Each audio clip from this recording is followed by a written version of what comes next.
अस्सलाम वालेकुम स्टूडेंट्स, उम्मीद है आप खैरियत से होंगे। आज हम शुरू करते हैं नर्सिंग रिसर्च का कोर्स जो कि है BSN 7 सेमेस्टर के लिए और साथ में पोस्टरिंग के स्टूडेंट्स के लिए भी ये होता है।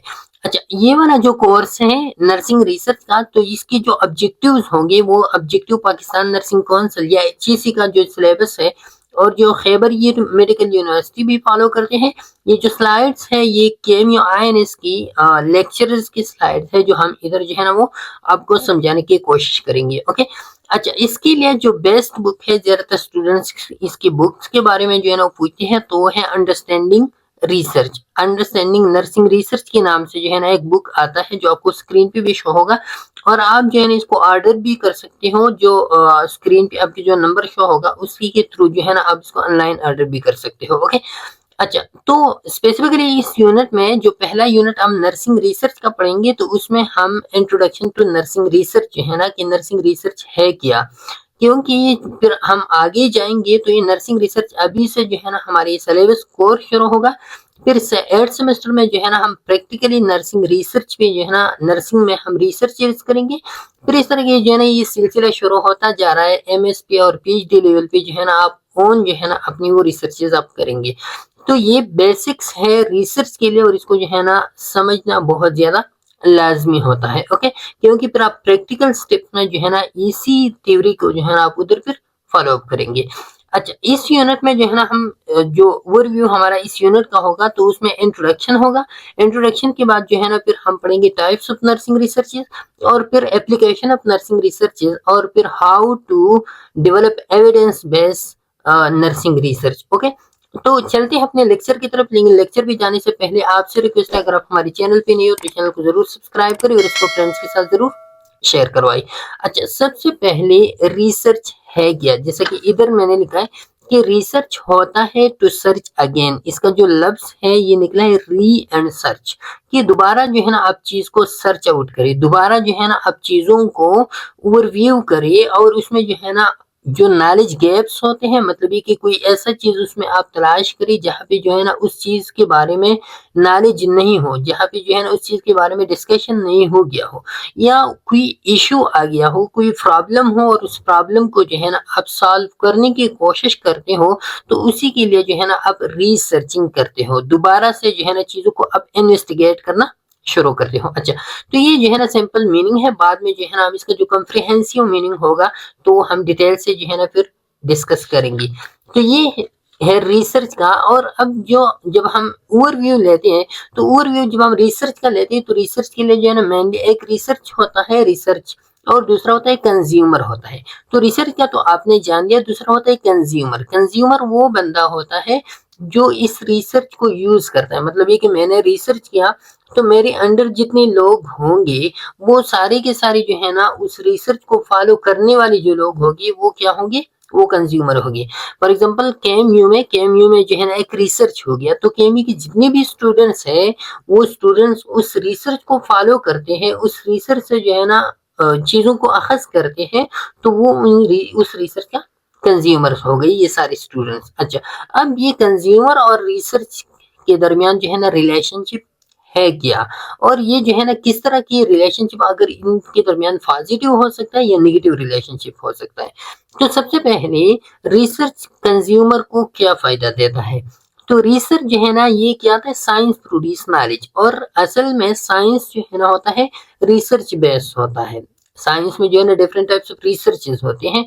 अब ये रिसर्च साइंस में होते हैं और साइंस जो है ना ये प्रोड्यूस करते हैं नॉलेज को, या आप डायरेक्टली इस तरह कह सकते हो कि रिसर्च प्रोड्यूसेस नॉलेज। ओके, तो रिसर्च नॉलेज को प्रोड्यूस करते हैं क्योंकि रिसर्च में जो है ना आप चीजों को दोबारा देखने की कोशिश करते हैं, जहाँ पे नॉलेज नहीं होता वहां पे जो है ना आप एक्सप्लोर करने की कोशिश करते हैं, चीजों को ढूंढने की कोशिश करते हैं, तो आप नॉलेज को जो है ना एक्सप्लोर करने की कोशिश करते हैं रिसर्च में। अच्छा, फिर इसके बाद this knowledge provide society with more choices और डज इट कंट्रोल और चॉइसेस। तो ये दो काम करते हैं, ये जो नॉलेज होता है या तो ये सोसाइटी को मोर चॉइसेस प्रोवाइड करते हैं, और या दूसरा ये जो हमारी चॉइसेस होते हैं उसको कंट्रोल करने की कोशिश करते हैं। किस तरह कंट्रोल करते हैं, सब पहला वाला तो आपने जान लिया कि जब नॉलेज ज़्यादा होती है तो सारे लोग जो है ना जानने की उनमें जो है ना एक शऊर आता है और वो फिर जानते हैं कि ये क्या चीज़ मेरे लिए बेस्ट है, क्या चीज़ मेरे लिए बेस्ट नहीं है। तो उनमें जो है ना चॉइसेस सोसाइटी को जो है ना ये नॉलेज चॉइसेस प्रोवाइड करते हैं। लेकिन दूसरा ये नॉलेज हमारी चॉइसेस को कंट्रोल किस तरह करते हैं, ओके? तो ये जो कंट्रोलिंग पावर रिसर्च में होता है ना, ये आता है जब रिसर्च जो है ना वो क्या हो, मैनिपुलेटिव रिसर्च हो। मतलब ये कि जो बंदा रिसर्च कर रहा हो और उसका जो एम हो, जो पर्पस उसका हो, वो मैनिपुलेशन हो। मैनिपुलेशन किस चीज को कहते हैं? मैनिपुलेशन कहते हैं चेंज को, कि आप जो है ना कसदन इंटेंशनली जो है ना आप किसी की बिहेवियर में चेंज लेके आओ। तो क्या होता है मैनिपुलेशन? असल में होता है अंडरस्टैंड प्रोडक्ट कंज्यूमर बिहेवियर, कि आप क्या करो, आप अपनी रिसर्च के थ्रू कंज्यूमर का जो बिहेवियर है उसको आप अंडरस्टैंड करो और उसको प्रिडिक्ट करो। प्रेडिक्ट का मतलब ये है कि आप अपने रिसर्च के थ्रू जो है ना आप जो कंज्यूमर है उसकी बिहेवियर को आप चेंज करो कि फ्यूचर में जो है ना ये इस तरह की जो है ना बिहेवियर अपनाएगा। पॉजिटिव आप मैनिपुलेट भी कर सकते हो, नेगेटिव भी आप मैनिपुलेट कर सकते हो। अब किस तरह जो है ना ये मैनिपुलेशन होता है, मैं आपको एक छोटा सा एग्जांपल देता हूँ। आपने जो है ना अक्सर देखा होगा कि आपकी न्यूज़पेपर में आता है कि फलां जगह पे इस तरह की रिसर्च हुआ और इसमें जो है ना ये फाइंडिंग्स आई या रिजल्ट आया कि ये वाली बंदी, फॉर एग्जांपल मैं कहूँ कि जो लोग जो है ना जल्दी सो जाते हैं या लेट सो जाते हैं तो उसमें इस हार्मोन की कमी हो जाती है। अब जो बंदा होता है वो तो इस चीज को नहीं देखता कि ये रिसर्च किसने किया है, कितना जो है ना ये रिसर्च एक्चुअलाइज है या नहीं है। लेकिन उस बंदे ने जो रिसर्च किया है उस रिसर्च के थ्रू जो कंज्यूमर्स होते जिनने उस रिसर्च को पढ़ा तो वो जो है ना फिर लेट नहीं सो जाएंगे, क्योंकि वो जो है ना अर्ली सो जाएंगे, क्योंकि उनको पता चला कि रिसर्च में जो है ना ये बात हुई है।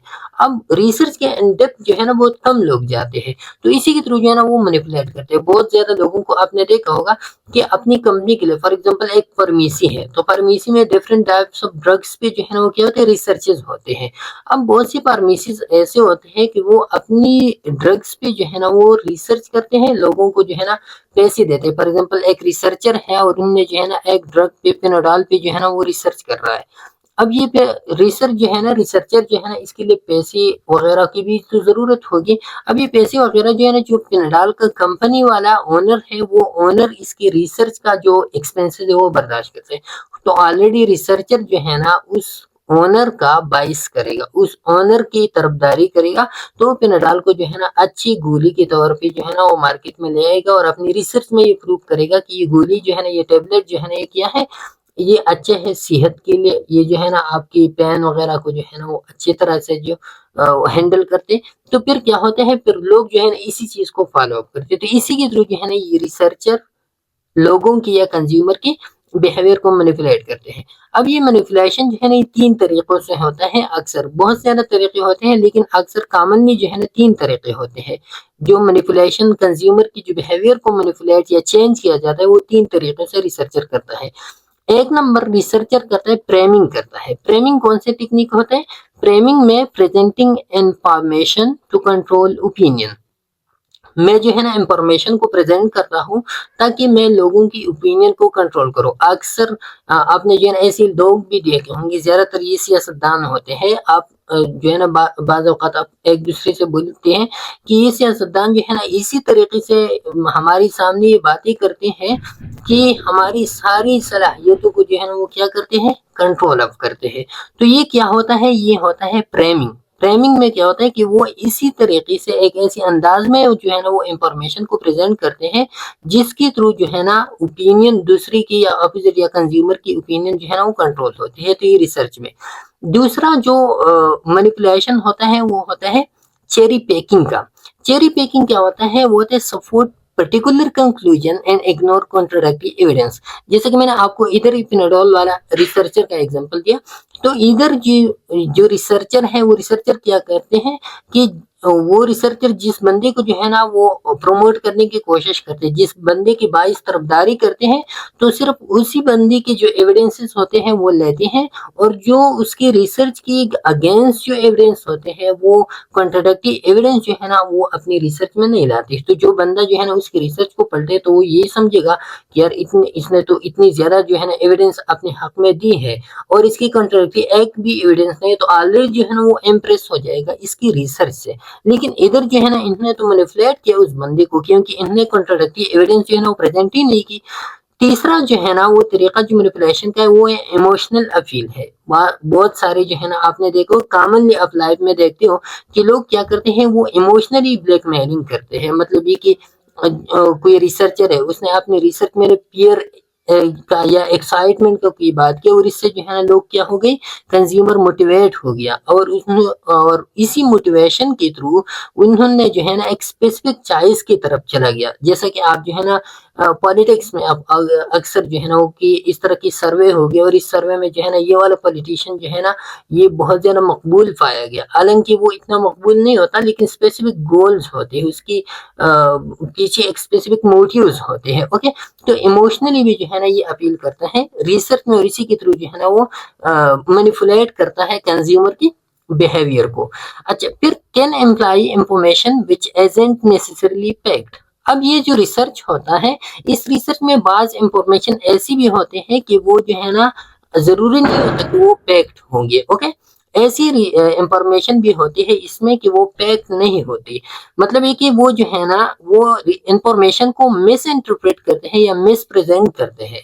या तो रिसर्चर होता है वो अनइंटेंशनली जो है ना उसकी रिसर्च की लिमिटेशन वगैरह होते हैं, उसकी डिजाइन अच्छी नहीं होती, उसकी एनालिसिस अच्छी नहीं होती, और वो जो है ना उन जो मीनिंग होता है उस मीनिंग को वो अनइंटेंशनली मिस इंटरप्रेट करता है, या जो है ना वो मिस प्रेजेंट करता है। इंटेंशनली भी कर सकते हैं, इंटेंशनली जो है ना वो जो मैनिपुलेशन का मैंने आपको बताया इसी तरीके से, और अनइंटेंशनली जो वो करते हैं तो उसकी रिसर्च में कोई लिमिटेशन है, वो डिजाइन को रिसर्च डिजाइन उसकी अच्छी नहीं है, या वो एनालिसिस वो बंदा जो है ना अच्छी तरह नहीं कर सकता, तो इसी के थ्रू जो है ना वो जो फैक्ट्स होते हैं वो इससे गलत आ सकते हैं। अब इन चीजों से जो है ना बचने के लिए, ये मैनिपुलेशन से या मिस इंटरप्रिटेशन मिस रिप्रेजेंटेशन से बचने के लिए जो कंज्यूमर होता है, तो उस कंज्यूमर को क्रिटिकल होना चाहिए। क्या होना चाहिए कि कंज्यूमर क्या हो, कंज्यूमर क्रिटिकल हो। क्रिटिकल का मतलब ये है कि evaluating the source methods and potential biases behind any research. जब वो रिसर्च को जो है ना वो पढ़ते हैं, तो रिसर्च के पीछे जो मेथड्स होते हैं, जो सोर्सेज होते हैं, जो पोटेंशियल बायसेस होते हैं, तो उस पर जो है ना उसका गहरी नजर हो कि जो रिसर्च में पढ़ता हूँ तो इस रिसर्च में जो रिसर्चर है उसने कौन सी मेथड्स अपनाई है, कौन सी लोगों पे रिसर्च किया है, कहाँ पे रिसर्च किया है, कितना टाइम इसमें लिया है। तो ये क्रिटिकल जो है ना कंज्यूमर होता है, और इस क्रिटिकल कंज्यूमर से जो है ना फिर ये वाली जो बाइसेस है वो नहीं हो सकती। फिर वो उस बंदे को ढूंढेगा और रिसर्च में उस बात को पकड़ेगा जो बात जो है ना वो हकीकत पे मबनी हो। ओके, अच्छा, तो ये कंज्यूमर और रिसर्चर का जो रिलेशनशिप है वो रिलेशनशिप मैंने आपको बताया। अच्छा, व्हाट डू आई बिलीव। अब जब आप रिसर्च करते हो तो रिसर्च आप तब करते हो, कब करते हो आप रिसर्च को। One study says to do one thing, another study says what that I should do the opposite. तो रिसर्च आप बंदा तब करता है ना जब बंदा कंफ्यूज होता है, मतलब है कि दो चीजों में फंस जाता है कि मैं ये बाल पेन है ये मैं उठा लूं या नहीं उठा लूं, इससे जो है ना मैं लिखाई करूं या नहीं करूं। तो करूं आपके साथ भी एविडेंस है, ना करूं फिर भी आपके साथ एविडेंस है। तो अब जो है ना आप इस चीज की इन डेप्थ में जाने के लिए जो है ना आप क्या करते हो कि मुझे जो है ना इन डेप्थ में जाना है कि किसमें इस चीज को जो है ना करने से या इस चीज से मना होने से जो है ना मेरे लिए बेनिफिट्स होंगे, तो फिर जो है ना आपके लिए रिसर्च की जरूरत होती है। तो what is a person to do, तो फिर उसका जो एक्शन होता है वो एक्शन तब उसको पता चलता है जब वो रिसर्च करे और इस चीज के अंदर में चला जाए। ओके, अच्छा, फिर इसके बाद जो है ना ready to study, do you simply accept the findings because they are scientific. जैसे कि मैंने आपको पहले ही बताया कि आप जो है ना जो कंज्यूमर होते हैं, कंज्यूमर को जो है ना सैम्पली फाइंडिंग्स को इस बिना पे एक्सेप्ट नहीं करना चाहिए कि ये फाइंडिंग जो है ना ये साइंटिफिक है और मैंने इसको एक्सेप्ट कर लिया। नहीं, हो सकता है वो साइंटिफिक तो हो लेकिन उसमें बाइसेस हो, रिसर्च ने जो है ना किसी का तरफदारी की हो। तो आपने सैंपल इस बिना पे फाइंडिंग को रिजल्ट को जो है ना वो मानना नहीं है कि ये साइंटिफिक चीज मेरे सामने आ गया तो सब कुछ जो है ना ये है, इसके अलावा जो है ना कुछ भी नहीं हो सकता।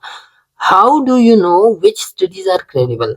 आपको जो है ना कैसे पता चलेगा कि कौन सी स्टडी जो है ना वो क्रेडिबल है, रिलायबल है, एतबारी है या रिलायबल नहीं है। तो ये चीज इसका पता जो है ना आपको कैसे पता चलेगा? तो इसके लिए जो है ना फिर आप रिसर्च के पढ़ेंगे, और जब आप रिसर्च को नर्सिंग रिसर्च का कोर्स पढ़ेंगे तो कोर्स में जो है ना आपको ये पता लग जाएगा कि मैंने जो है ना कौन सी रिसर्चेस को जो है ना वो रिलायबल मानना है, कौन से नहीं मानना है, कौन सी रिसर्च जो साइंटिफिक हमारे सामने आते हैं तो उस पर मैंने यकीन करना या नहीं करना। तो ये कोर्स को पढ़ने के बाद आपको पता चल जाएगा। अच्छा, why get excited about research? Research के बाद जो है ना लोग एक्साइट क्यों होते हैं, क्यों जो है ना लोग रिसर्च की तरफ जो है ना वो चलते हैं, हर एक प्रॉब्लम के सोल्यूशन को ढूंढने के लिए जो है ना वो रिसर्च की तरफ चलते हैं। तो ये क्यों लोग रिसर्च के बारे में एक्साइटेड होते हैं? The essence of all research originates in curiosity, a desire to find out how and why things happen।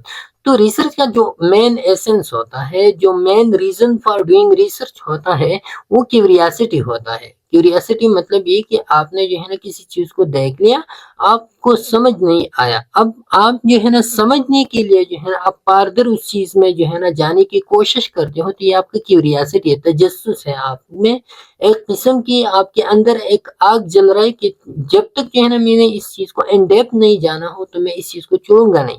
तो इसी के लिए जो है ना फिर आप रिसर्च की तरफ चलते हो, और रिसर्च में जो है how can I find this thing, how can I know that it's writing. तो ये क्या है, ये जो है ना आपको रिसर्च जो है ना ये आंसर देता है।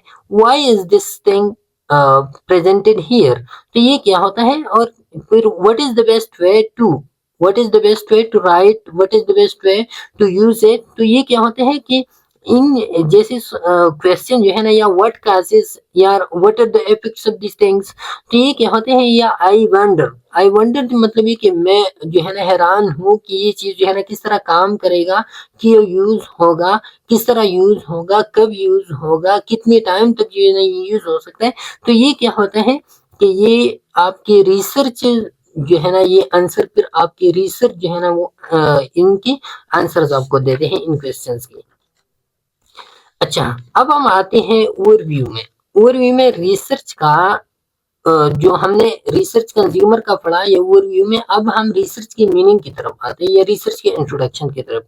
रिसर्च का मीनिंग मैंने शुरू में आपको बताया कि सर्च अगेन, जैसे कि री एंड सर्च होता है, तो research to search again or examine carefully. अब यहाँ पे जो है रिसर्च होता है, एक होता है सैंपल सर्चिंग, एक होता है रिसर्च जो है ना जो सिस्टमेटिक होता है। तो अब रिसर्च जो है ना इसमें हम केयरफुल एग्जामिनेशन करते हैं, और वो केयरफुल एग्जामिनेशन हम क्यों करते हैं, क्योंकि हमारी रिसर्च का मेन मोटिव यही होता है कि हम एक्यूरेट और रिलायबल इंफॉर्मेशन गेन करें, हम जो है ना कॉम्प्लेक्सिटीज और बाइसेस को अंडरस्टैंड करें कि यहाँ पे जो है ना इस रिसर्च में कौन सी कॉम्प्लेक्सिटीज है, कौन सी बाइसेस तरफदारी की गई है, और वेल सपोर्टेड कंक्लूजन जो है ना वो हम हासिल करें। तो इसके लिए जो है ना हम केयरफुली चीज को एग्जामिन करेंगे। ओके, अच्छा, फिर research is a diligent and systematic inquiry undertaken to refine or validate existing knowledge and generate new knowledge। Research क्या होता है, research diligent and systematic inquiry होता है। अब डिलीजेंट इंक्वायरी कौन सा इंक्वायरी होता है, वो इंक्वायरी जो अटेंटिव और परसिस्टेंट इफेक्ट्स जिसके लिए जो है ना वो की जाए।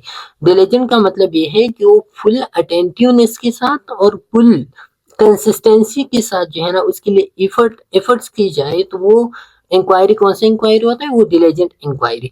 दूसरा जो है ये सिस्टमेटिक इंक्वायरी होता है, बाद में भी हम डिटेल से डिस्कस करेंगे सिस्टमेटिक और साइंटिफिक प्रोसेस। लेकिन इधर जो है ना आप ये याद रख लें कि सिस्टमेटिक क्या होता है, स्टेप बाय स्टेप इंक्वायरी होता है। ऐसा नहीं होता कि आपने जो है सारी चीजों को बेक वक्त ही कंप्लीट करना ही, आपने जो है ना पहले से ऑब्जर्वेशन करनी है, फिर जो है ना आपने क्वेश्चनिंग करने हैं, हाइपोथेसिस डेवलप करनी है, और इस तरह की जो है ना आप स्टेप बाय स्टेप आगे जाएंगे। तो ये क्या होता है, ये डिलीजेंट और सिस्टमेटिक इंक्वायरी होता है, अंडरटेकन टू रिफाइन और वैलिडेट एग्जिस्टेंस नॉलेज। अब इसका मतलब क्या होता है, ये जो आप इंक्वायरी करते हो, तो इस इंक्वायरी के थ्रू जो है ना आप या तो रिफाइन करते हो नॉलेज को, या वैलिडेट करते हो एग्जिस्टेंस नॉलेज को। रिफाइन का मतलब क्या होता है कि आप एग्जिस्टेंस जो नॉलेज है, मतलब है कि किसी चीज के बारे में बल पॉइंट है, तो इसका यूज किस तरह है, कब जो है ना ये यूज होगा, कब यूज नहीं होगा।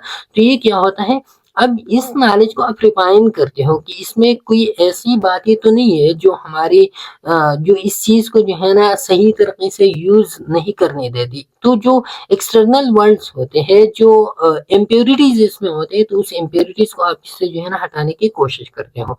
अच्छा, दूसरा जो है ना आप वैलिडेट एक्जिस्टेंस नॉलेज। रिफाइनमेंट का मतलब ये तो है कि आप प्यूरिफाई करो नॉलेज को। दूसरा जो है ना वैलिडेट एक्जिस्टेंस नॉलेज। वैलिडेट का मतलब ये होता है कि आप जो है ना प्रूव करो एक्यूरेसी। आप इस जो एग्जिस्टेंस नॉलेज है उसकी एक्यूरेसी को जो है ना आप क्या करो, प्रूव करो। तीसरा जो है ना एंड जनरेट न्यू नॉलेज। और साथ में जो है ना आप न्यू नॉलेज, आपने जो है ना एग्जिस्टिंग नॉलेज को स्टडी किया, उसमें आपको ऐसे लगा कि इस पॉइंट पे जो है ना ये वाला बात इधर मिस है, ये वाला जो है ना इस जो टॉपिक है इस पे इधर बात नहीं की गई है, तो उस टॉपिक के बारे में जो है ना आप फिर न्यू नॉलेज को जनरेट करने की कोशिश करते हो। तो ये हमारी रिसर्च का जो है ना वो मेन पर्पज होता है कि आप जो है ना डिलिजेंट सिस्टमेटिक इंक्वायरी करो और इसकी इंक्वायरी के थ्रू जो है ना आप एग्जिस्टिंग नॉलेज को रिफाइन करो या वैलिडेट करो और न्यू नॉलेज को आप जनरेट करो। ये हमारा रिसर्च होता है। The ultimate goal of research is the development of research body of knowledge for discipline और profession such as nursing. Ultimate goal हमारा क्या होता है रिसर्च का? रिसर्च का मेन गोल ये होता है कि आप बॉडी ऑफ नॉलेज को जो है ना वो प्रोड्यूस करो। आप एक अलग प्रोफेशन को, एक अलग बॉडी ऑफ नॉलेज को जो है ना एक यूनिक बॉडी ऑफ नॉलेज को आप प्रमोट करो। आप यूनिक बॉडी ऑफ नॉलेज आप किस लिए जो है ना वो डेवलप करते हो? वो एक डिसिप्लिन के लिए आप डेवलप करते हो या एक प्रोफेशन के लिए आप डेवलप करते हो? प्रोफेशन क्या होता है? जैसे कि नर्सिंग है। अब डिसिप्लिन और प्रोफेशन में सिंपल फर्क क्या होता है? डिसिप्लिन ये होता है कि डिसिप्लिन जो है ना ये मोस्टली पर लिटिल बिट होता है, जैसे कि वो नॉलेज जनरेट करने की कोशिश करता है, जैसे कि how product is produce. Discipline में क्या होता है? जैसे कि आपका फिजिक्स है, केमिस्ट्री है, बायोलॉजी है। तो ये क्या होते हैं? ये ऐसी चीजें होती हैं जो नॉलेज को जनरेट करने की कोशिश करते हैं और वो इस चीज पे फोकस करते हैं कि हम प्रोडक्ट को किस तरह जो है ना वो प्रोड्यूस करें। लेकिन प्रोफेशन ये होता है कि वो जो डिसिप्लिन का नॉलेज होता है उस डिसिप्लिन के नॉलेज को वो प्रैक्टिकल में लाते हैं। उस चीज को हम प्रोफेशन करते हैं कहते हैं। तो प्रोफेशन में डिसिप्लिन को प्रैक्टिकल में लाते हैं। सिंपल से यही है, जैसे कि नर्सिंग है या एमबीबीएस मेडिसिन है या डीबीटी है, तो ये प्रोफेशनल बॉडीज हैं। अब इस प्रोफेशनल बॉडीज में ये जो नॉलेज होता है उस नॉलेज को आप रियल फील्ड में अप्लाई करते हो। ओके, और focus on final product. Profession में आप फाइनल प्रोडक्ट पे फोकस करते हो, लेकिन इधर जो है ना आप प्रोडक्ट प्रोड्यूस करने की भी कोशिश करें। मतलब ये कि इधर जो है ना आप नॉलेज जनरेट करने की और इधर जो है ना नॉलेज का जो फाइनल वो होता है प्रोडक्ट होता है, मतलब स्किल्स आप परफॉर्म करते हो पेशेंट पे और पेशेंट के आउटकम्स को जो है ना फिर आप देखते हो। जैसे कि नर्सिंग है, तो नर्सिंग में क्या होता है? नर्सिंग इज अ प्रोफेशन और फिर प्रोफेशन और डिसिप्लिन दोनों के लिए जो है ना एक ओन बॉडी ऑफ नॉलेज की जरूरत है, स्पेसिफिकली प्रोफेशन के लिए, क्योंकि प्रोफेशन नॉलेज गेन करते हैं डिसिप्लिन से। ओके, तो प्रोफेशन के लिए जो है ना फिर एक ओन बॉडी ऑफ नॉलेज की जरूरत होती है और वो ओन बॉडी ऑफ नॉलेज जो है ना वो आते हैं कहाँ से? वो आते हैं रिसर्च से। ओके, अच्छा, तो ये था कि अल्टीमेट गोल ऑफ रिसर्च क्या होता है कि वो डिसिप्लिन के लिए या प्रोफेशन के लिए है ना वो बॉडी ऑफ नॉलेज जो है ना वो प्रोड्यूस करे। अच्छा, research is the systematic collection, analysis and interpretation of the data to answer a certain question और सॉल्व प्रॉब्लम। रिसर्च क्या होता है? ये एक सिस्टमेटिक कलेक्शन होता है। सिस्टमेटिक मैंने आपको स्टेप बाय स्टेप जो है ना आप डेटा को कलेक्ट करते हो, फिर उस डेटा को जो है ना आप एनालाइज करते हो। एनालाइज का मतलब examine the thing and draw conclusion based on evidence. आप चीजों को जो है ना एग्जामिनिंग करते हो और फिर जो है ना एविडेंस बेस पे आप उसका कंक्लूजन निकालते हो। तो ये सैंपल आपका एनालिसिस होता है। एनालिसिस क्या होता है कि आप सिंपली जो डेटा आपने कलेक्ट किया उसको आप एग्जामिन करो कि इसमें अच्छा क्या बुरा क्या है, और फिर जो है ना उसका सैंपल कंक्लूजन आप निकालो, लेकिन कंक्लूजन आपका एविडेंस बेस हो। And interpretation of the data, और डेटा को आप इंटरप्रेट करते हो। इंटरप्रिटेशन क्या होता है? अंडरस्टैंडिंग और सब्जेक्टिव जजमेंट। आपका जो पर्सनल ये जो एनालिसिस होता है ना, तो analysis based on the data provided. जो डेटा डेटा आपके पास होता है उस डेटा के बेस पे जो कंक्लूजन आप निकालते हो। इंटरप्रिटेशन आपके अपना मन उस चीज के, अपना जमीर या आपका अपना अंडरस्टैंडिंग उस चीज के बारे में क्या कहते हैं, तो वो आपके इंटरप्रिटेशन होते हैं। ओके, ये जो छोटी छोटी वर्ड्स होते हैं, लेकिन इसको जो है ना पहले से समझना और इसको इस एक्सप्लेन में इसलिए करता हूँ ताकि ये वाले अल्फाज जो है ना बाद में फिर सारी रिसर्च रिसर्च में यूज होते हैं तो फिर आपको इसमें कोई मुश्किल नहीं हो। अच्छा, तो research is systematic collection, analysis, interpretation of the data to answer a certain question और सॉल्व प्रॉब्लम। और इसका जो है ना फिर मेन पर्पस क्या होता है कि जो सर्टेन क्वेश्चन राइज हुए होते हैं या कोई प्रॉब्लम इशू है, उस इशू या प्रॉब्लम को जो है ना आप सॉल्व करो थ्रू रिसर्च। ये मेनली रिसर्च होता है। ओके, अच्छा, फिर रिसर्च की कैरेक्टरिस्टिक्स क्या होते हैं? Research and demands a clear statement of the problem. सबसे पहले तो रिसर्च को जो है ना एक clear statement of the problem चाहिए। Clear statement of the problem का मतलब है आपके पास एक क्लियर टॉपिक होना चाहिए कि आप जब रिसर्च करते हो तो आपका रिसर्च किस चीज पे है। Concise and specific description of issue need to be research. जो इशू आप रिसर्च करना चाहते हो तो उसका आपके पास एक कंसाइज, ट्रू और स्पेसिफिक डिस्क्रिप्शन हो कि ये इशू है। फॉर एग्जाम्पल कोविड-19 आया है तो कोविड-19 में आप वैक्सीनेशन पे रिसर्च करते हो, तो अब कोविड-19 का जो वैक्सीनेशन है उसकी आपके पास जो है ना क्लियर स्टेटमेंट हो कि ये वैक्सीनेशन एप्लीकेबल है ह्यूमन के लिए या नहीं है, इसकी बेनिफिट्स ज्यादा होगी या इसके रिस्क ज्यादा होते हैं। तो ये क्या होता है, आपका एक clear statement of the problem होता है। It requires a plan. अब रिसर्च जो है ना ये एक प्लान्ड वर्क होता है। ऐसा नहीं होता कि आपने जो है ना कोई भी आ गया और एक दंगल सा जो है ना वो उन्होंने काम शुरू किया और फाइनल तक पहुंचा दिया।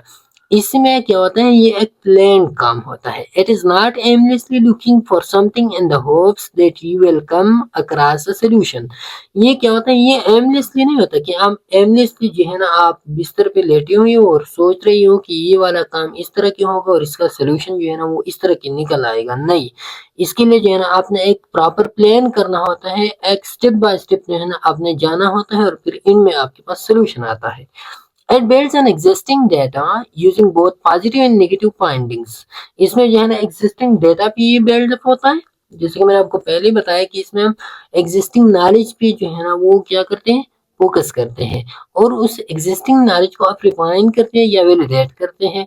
अब existing knowledge में आप रिफाइनमेंट लाते हो, कोई इशू आप उसी नॉलेज के थ्रू जो है ना, जो एग्जिस्टिंग नॉलेज होता है उस नॉलेज के थ्रू आप किसी इशू को सॉल्व करते हो, या आपको पता चला कि जो इशू मैं सॉल्व करता हूँ उसके बारे में जो है ना एग्जिस्टिंग नॉलेज में कोई इंफॉर्मेशन नहीं है, तो फिर आप जो है ना न्यू नॉलेज उसके लिए जनरेट करते हो थ्रू रिसर्च। ओके, इसके पॉजिटिव आउटकम भी होते हैं और नेगेटिव, दोनों जो है ना वो आपकी रिसर्च के हो सकते हैं। New data should be collected as required and be organised in such a way that they answer the original search research question.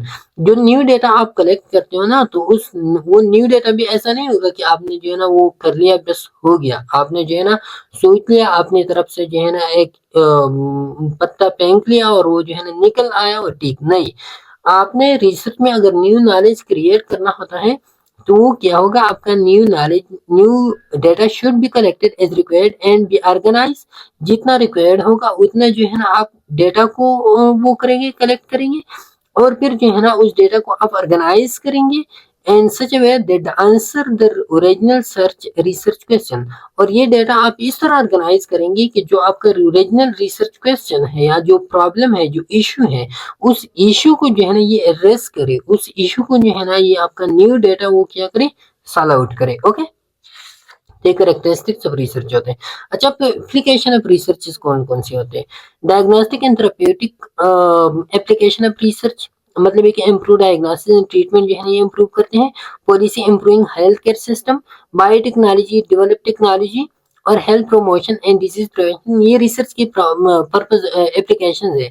आप जो है ना ट्रीटमेंट के लिए यूज करते हो रिसर्च को, डिजीज डायग्नोसिस के लिए यूज करते हो रिसर्च को। अब जो है ना पॉलिसी हेल्थ केयर सिस्टम में जो है ना इम्प्रूवमेंट लाने के लिए रिसर्च होते हैं बहुत ज़्यादा, टेक्नोलॉजी डेवलपमेंट के लिए बहुत ज़्यादा रिसर्चेज होते हैं और डिजीज प्रिवेंशन हेल्थ प्रमोशन के लिए जो है ना बहुत ज़्यादा रिसर्चेज होते हैं।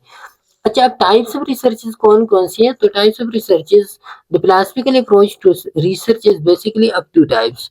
तो रिसर्च के बेसिकली टू टाइप्स होते हैं, एक होता है थ्योरेटिकल और एक होता है एम्पिरिकल रिसर्च।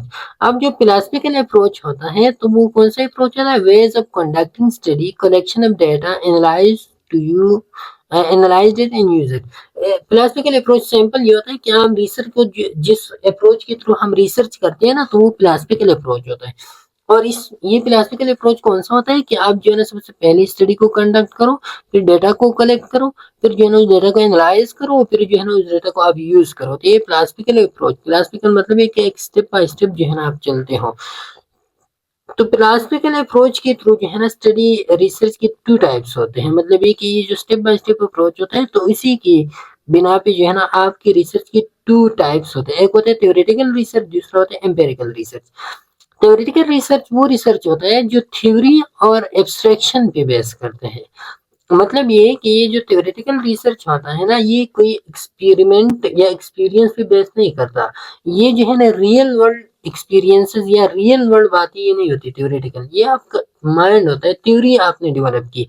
इसमें जो है ना आप लॉजिक को यूज करते हैं, रीजनिंग को यूज करते हो, जो existing knowledge to develop and refine theories. आप जो है ना एग्जिस्टिंग नॉलेज को यूज करते हो और इसके थ्रू जो है ना आप थ्योरी को या तो डेवलप करते हो या रिफाइनमेंट उस थ्योरी की करते हो। ओके, तो ये theoretical research.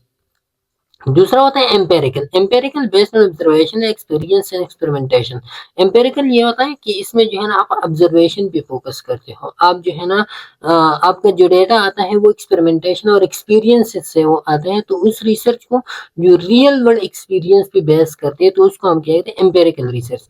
Gather analyse data from real world to test and validate theoretical ideas. अब ये इसमें जो है ना आप रियल वर्ल्ड से डेटा लेते हो और इसके थ्रू जो आपके थ्योरेटिकल आइडियाज होते हैं, थ्योरेटिकल रिसर्च होता है, तो वो इस एम्पिरिकल रिसर्च के थ्रू जो है ना आप क्या करते हो, वैलिडेट करते हो, उसको टेस्ट करते हो। टेस्टिंग के बाद जो है रिजल्ट आता है, आपको पता चलता है कि वाकई में ये काम इस तरह होता है। तो ये फिर होता है एम्पेरिकल रिसर्च। अच्छा, अब एम्पिरिकल रिसर्च जो आप करते हो ना, तो इसके टू टाइप्स होते हैं। एक होता है क्वालिटेटिव एम्पिरिकल रिसर्च, दूसरा होता है क्वांटिटेटिव एम्पिरिकल रिसर्च होता है। ओके, अच्छा क्वालिटेटिव ये who, where, when, how, what, ये सारी रिसर्च से रिलेटेड क्वेश्चन है। जब आप रिसर्च करते हो तो आपके सामने ये वाले क्वेश्चन आएंगे। अच्छा, एम्पिरिकल रिसर्च के दो टाइप्स होते हैं, एक होता है क्वालिटेटिव, दूसरा होता है क्वांटिटेटिव रिसर्च। क्वालिटेटिव क्वांटिटेटिव के बारे में तो आपको पता होगा। क्वालिटेटिव रिसर्च वो रिसर्च होता है जिसमें डिस्क्रिप्शन होता है। ओके, जिसमें जो है ना हम चीजों की करेक्टरिस्टिक्स के बारे में बात करते हैं, जिसमें जो है ना हम चीजों की मीनिंग्स के बारे में बात करते हैं, न कि वो जो कंक्रीट चीज होता है ना, उस कंक्रीट चीज पे हम ये नहीं कहते कि ये बॉल पॉइंट है इधर पड़ा है, नहीं। हम क्वालिटेटिव में हम ये देखते हैं कि ये बॉल पॉइंट कितने हद तक जो है ना काम करता है, किस टाइप का काम करता है, और इसकी कौन कौन सी क्वालिटीज है इसमें। ओके, क्वांटिटेटिव में हम ये देखते हैं कि ये जो है ना 1 मिनट 2 मिनट तक काम करता है, ये जो है ना कितने नंबर्स में है, और कितनी आदत में कितने पैसों से आते हैं, तो ये हमारी क्वांटिटी होते हैं। ओके, क्वांटिटेटिव में एन फॉर नंबर्स होते हैं, ये एन जो है ना रिप्रेजेंट करते हैं नंबर्स को, तो क्वांटिटेटिव में हमारा मेन फोकस होता है वो नंबर होते हैं। क्वालिटेटिव में हमारा main focus description, focus on meanings, हम मतलब पे जो है ना, मतलब के पीछे हम जाते हैं। क्वालिटेटिव में answer why and how of the phenomena, phenomena क्यों आकर हुआ और कैसे आकर होता है, तो ये क्या होता है, ये क्वालिटेटिव इन्वेस्टिगेशंस होते हैं। Number not the primary focus, ये वाला स्टेटिस्टिकल होते हैं मोस्टली। जो क्वांटिटेटिव स्टेटिस्टिकल क्या होता है, वो जो नंबर्स पे रिलाई करता है, मतलब ये कि उसमें जो होते हैं कि आपने जो है ना नंबर को ऐड करना होता है, एवरेज निकालना होता है, मीन निकालना, डिविएशंस निकालना, तो ये सारी की सारी क्वांटिटेटिव या स्टेटिस्टिकल में जो है ना फिर ये होते हैं। और स्टेटिस्टिकल जो मेन फोकस होता है वो क्वांटिटेटिव डेटा होता है। फिर इंटरप्रेटिव और एथनोग्राफिक। इंटरप्रेटिव होता है और ये एथनोग्राफिक होता है। क्वालिटेटिव, क्वालिटेटिव का मतलब जैसे कि मैंने आपको बताया कि इसमें हम मीनिंग्स पे फोकस करते हैं, मतलब ये कि जो हमारे इंटरप्रिटेशंस होते हैं, इंटरप्रिटेशन का पहले मैंने आपको मीनिंग समझाया कि जो हमारे अंडरस्टैंडिंग होते हैं या जो हमारी सब्जेक्टिव ओपिनियन होते हैं वो हमारे इंटरप्रिटेशन, तो ये क्वालिटेटिव कहते हैं। इंटरप्रेटिव होता है और एथनोग्राफिक होता है। एथनोग्राफिक मतलब है कि कल्चर बेस या लाइफस्टाइल बेस होता है। जैसे कि इधर qualitative goes beyond simply collecting data, qualitative में सिर्फ डेटा की बात नहीं करती, it's about living their experience, observing there interaction and interpreting there meaning. इसमें जो है ना हम बात करते हैं उसकी लिविंग एक्सपीरियंसेस के बारे में, उसके जो इंटरेक्शन होते हैं दूसरे लोगों के साथ उसको ऑब्जर्व करते हैं, और साथ में उसकी जो मीनिंग होता है उस मीनिंग को हम इंटरप्रेट करते हैं। वो कौन सी डेटा में, वो हम करते हैं क्वालिटेटिव डेटा में करते हैं। अच्छा, तो ये क्वालिटेटिव क्वांटिटेटिव डेटा, ये वाला क्वांटिटेटिव डेटा क्वांटिफाइबल होता है। क्वांटिफाइबल का मतलब ये है कि ये जो है ना मेजर्ड होता है और एक्सप्रेशन नंबर होता है, मतलब और फोकस ऑन डेटा कलेक्शन, इसका जो मेन फोकस होता है क्वांटिटेटिव को डेटा कलेक्शन पे। अच्छा, ये जो क्वालिटेटिव क्वांटिटेटिव इस पे जो है ना फिर डिटेल से यूनिट्स आते हैं, 4-5 नंबर यूनिट्स, तो हम डिटेल से फिर इस क्वालिटेटिव क्वांटिटेटिव डेटा पे वो हम या क्वालिटेटिव क्वांटिटेटिव रिसर्च पे जो है ना वो हम उधर एक्सप्लेन करेंगे। ओके। अच्छा, अब नर्सिंग रिसर्च, अभी तक जो हमने पढ़ा वो सिंपल रिसर्च था। रिसर्च का जो आपने माना वगैरह सब कुछ समझ लिया। अब नर्सिंग रिसर्च क्या है? तो नर्सिंग रिसर्च जो है ना वो होता है is the scientific process that refines और validate existing knowledge and generate new knowledge that will directly और इनडायरेक्टली इन्फ्लुएंस नर्सिंग प्रैक्टिस। तो नर्सिंग रिसर्च होता है कि आप जो है ना साइंटिफिक प्रोसेस को यूज करो। ये नर्सिंग रिसर्च क्या होता है? एक साइंटिफिक प्रोसेस होता है that refines or validate existing knowledge and generate new knowledge that will directly influence nursing practice। तो ये वही की वही डिफिनेशन है, लेकिन सिंपल इसमें जो है ना ये वाला लफ्ज ऐड हो गया कि ये वाला जो है ना ये तो एक साइंटिफिक प्रोसेस होता है, और दूसरा जो है ना अब इसमें हम उन इश्यूज के बारे में बात करेंगे नर्सिंग रिसर्च में जो हमारी नर्सिंग प्रैक्टिस से रिलेटेड हो, जो हमारी नर्सिंग प्रैक्टिस को क्या करे, वो नर्सिंग प्रैक्टिस को जो है ना वो इन्फ्लुएंस करते हो। अच्छा, पहले जो है ना रिसर्च में हमने सिंपल सिस्टमेटिक की बात की थी, और सिस्टमेटिक एक जनरलाइज टर्म है कि आप जो भी काम स्टेप बाय स्टेप करते हो तो उसको हम कहते हैं सिस्टमेटिक प्रोसेस। लेकिन सिस्टमेटिक प्रोसेस के अंडर फिर आता है साइंटिफिक प्रोसेस। ये साइंटिफिक प्रोसेस भी सिस्टमेटिक होता है, लेकिन ये जो है ना इसमें हम करते हैं साइंटिफिक प्रोसेस में हम ऑब्जर्विंग एंड क्वेश्चनिंग हमारा पहला स्टेप होता है, फिर जो है ना हाइपोथेसिस एंड प्रेडिक्शन, फिर जो है ना एक्सपेरिमेंट, फिर एनालिसिस एंड इंटरप्रिटेशन, और एट द एंड हमारी साइंटिफिक प्रोसेस का कंक्लूजन एंड कम्युनिकेशन। दूसरे लोगों के साथ आप अपनी फाइंडिंग को कम्युनिकेट करते हो, तो ये साइंटिफिक प्रोसेस होता है। अभी साइंटिफिक प्रोसेस को जो है हम बाद में डिटेल से पढ़ते हैं। ओके, लेकिन आपको ये कि नर्सिंग रिसर्च क्या होता है, ये एक साइंटिफिक प्रोसेस होता है कि हम सिस्टमेटिकली जो है ना इसमें हम जाते हैं फ्रॉम ऑब्जर्विंग टुवर्ड कंक्लूजन। अच्छा, अब जो है ना इसकी डिफरेंट डिफिनेशंस की गई हैं, जैसे कि अब्दुल्ला ने इसका डिफिनेशन किया है कि a systematic detail attempt to discover और confirm facts that relate to a specific problem to improve the practice and profession of nursing. तो इसमें क्या होता है कि अब्दुल्ला ने जो इसका एक रिसर्चर है, उसने जो है ना नर्सिंग रिसर्च का डिफिनेशन ऐसा किया कि नर्सिंग रिसर्च जो है ना ये एक सिस्टमेटिक डिटेल अटेम्प्ट होता है, जिसमें जो है ना सिस्टमेटिक का तो आपको समझ आ गया, जिसमें जो है ना हम डिस्कवर करते हैं और confirm facts that relate to a specific problem to improve the practice and profession of nursing। कि इसमें जो है ना हम उन चीज़ों को डिस्कवर करने की कोशिश करते हैं या उन फैक्ट्स को हम कंफर्म करने की कोशिश करते हैं जो एक ऐसी स्पेसिफिक प्रॉब्लम से रिलेटेड हो, जो वो प्रॉब्लम जो है ना हमारी नर्सिंग प्रोफेशन और प्रैक्टिस को जो है ना वो इम्प्रूव करते हो। ओके, तो उस प्रॉब्लम के बारे में हम डिस्कस करते हैं रिसर्च में, नर्सिंग रिसर्च में, जो हमारी प्रैक्टिस और नर्सिंग प्रैक्टिस और नर्सिंग प्रोफेशन को जो है ना उसमें इम्प्रूवमेंट आते हो।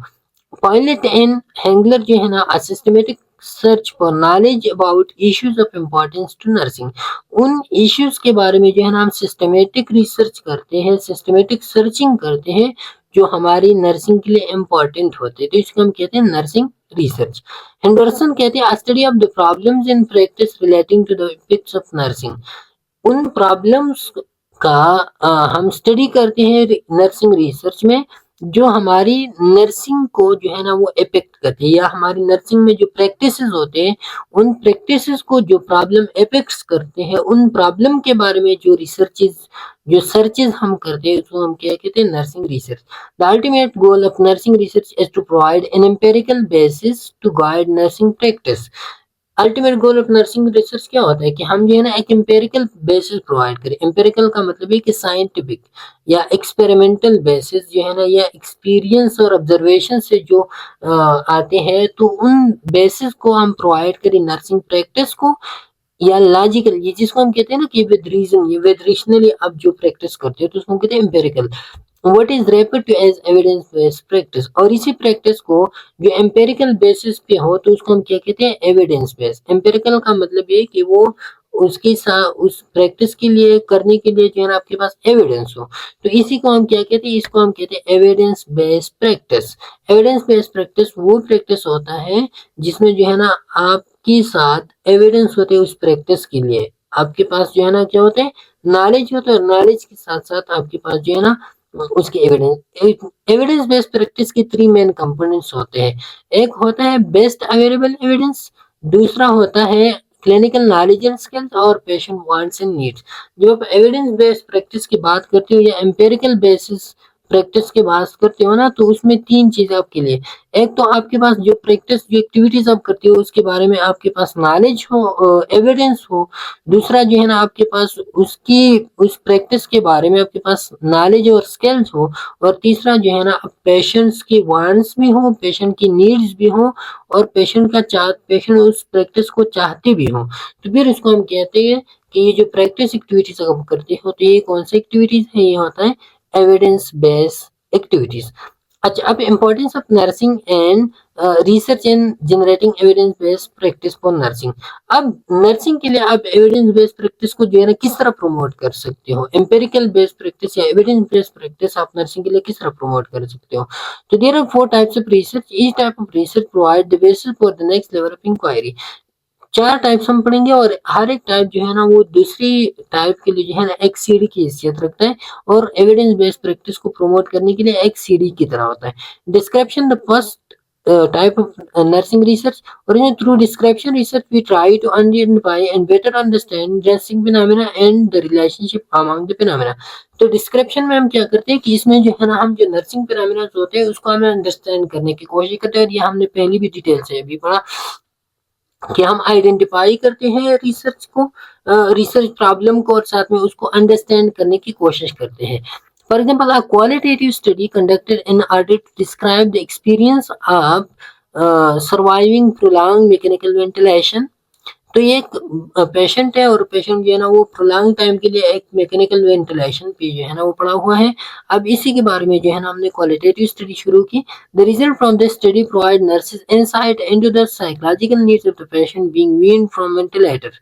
और जब जो है ना आप पेशेंट को वेंटिलेटर से वीन आउट करते हो, वीन का मतलब ये कि वेंटिलेटर जो है ना आप उससे खत्म करते हो, पेशेंट की कंडीशन में थोड़ा सा इंप्रूवमेंट आया, अब जो है ना आप उनसे वेंटिलेशन रिमूव करते हो। जब आप वेंटिलेशन रिमूव करते हो तो पेशेंट के लिए बहुत ज्यादा तकलीफ होता है, क्योंकि वो वेंटिलेशन पे वो आदी बन चुका होता है। तो जब वो उनसे रिमूव करते हो तो पेशेंट जो है ना वो तकलीफ में होते हैं। तो ऐसी कंडीशन में आपने जो है ना कौन सा एविडेंस बेस्ड प्रैक्टिस करना है। तो इस कंडीशन में the implication of for practice include expanding the involvement of the family in the weaning process. सबसे पहले जो प्रैक्टिस आपने करनी है तो वो आपने उसकी फैमिली को जो है ना इन्वॉल्व करना है वीनिंग या रिमूविंग प्रोसेस में। दूसरा, supporting patient and their expression of religious and spiritual beliefs. दूसरा जो है ना आपने पेशेंट को इन्वॉल्व करना है उसकी रिचुअल और स्पिरिचुअल और रिलीजियस बिलीफ्स की तरफ आपने पेशेंट का ध्यान देना है, कि आप जो है ना अपनी स्पिरिचुअल और रिलीजियस बिलीफ को मद्देनजर रखिए, अपनी फैमिली को जो है ना आप उसके सामने लाए, तो वो उन चीज़ों में मसरूफ होगा, और इसी के थ्रू जो है ना उसका जो वेंटिलेटर वीनिंग प्रोसेस है वो इजीली होगा। तो ये आपका एक एविडेंस बेस्ड प्रैक्टिस है, जो आपको इस प्रैक्टिस ने आपको एविडेंस प्रोवाइड की कि जब आप इस तरह की प्रैक्टिस एक्टिविटीज करते हो तो इसी के थ्रू जो है ना वीनिंग प्रोसेस इजी हो जाता है। दूसरा जो है ना एक्सप्लेनेशन है। Explanation clarifies the relationship among the phenomena and identifies why certain events occur। तो एक्सप्लेनेशन सिंपल हमें काजल रिलेशनशिप देते हैं। क्या देते हैं? काजल रिलेशनशिप देते हैं कि ये इवेंट्स क्यों आया गया, या ये इवेंट्स किस चीज के बिना पे जो है ना ये आकर हुआ। अब this is the research that this is the research that has been done to examine the relationship between nosocomial infection, higher levels of morbidity and mortality and higher hospital cost।